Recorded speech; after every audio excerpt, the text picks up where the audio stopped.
নমস্কাৰ ParagPari World চেনেলটোলৈ আপোনালোকক পুনৰবাৰ স্বাগতম জনাইছোঁ। মই আজি জাতিলাওৰ পকৰীৰ ৰেচিপি এটা লৈ আহিছোঁ।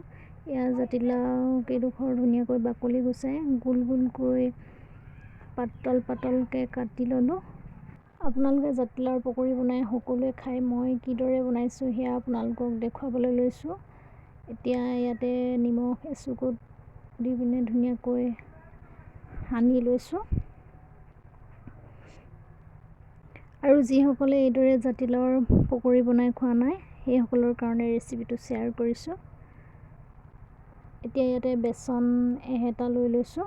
এয়া ভাত খোৱা চাউলৰ শুকুৱাই থোৱা পিঠাগুড়ি এহেতা ল'লোঁ। এয়া নিমখ এচুকুট ল'লোঁ। হালধি আধা চামুচ লৈছোঁ।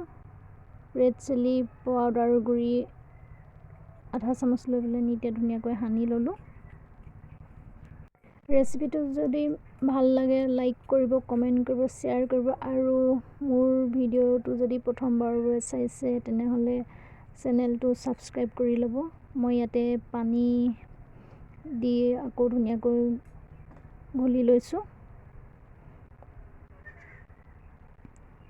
পানী আৰু অলপ দিব লাগিব, আৰু অলপ পানী দি ধুনীয়াকৈ সানি লৈছোঁ। এতিয়া বেচনৰ পেষ্টখিনি ইমানটোতে ৰাখিব লাগিব। ইফালে মই গেছত কেৰাহী পাতি তেল দি ল'লোঁ। তেলখিনি গৰম হ'ল। এতিয়া ইয়াতে মই জাতিলাওডোখৰ বেচন লগাই এতিয়া কেৰাহীত দি লৈছোঁ। এনেকৈ মই আৰু এডোখৰ দি ল'লোঁ, আৰু মই এনেকৈ আটাইকেইডোখৰ দি ল'লোঁ। আৰু বেছি সময় নালাগে, 2-3 বাৰ লৰোৱাৰ পিছতে হৈয়ে যায়।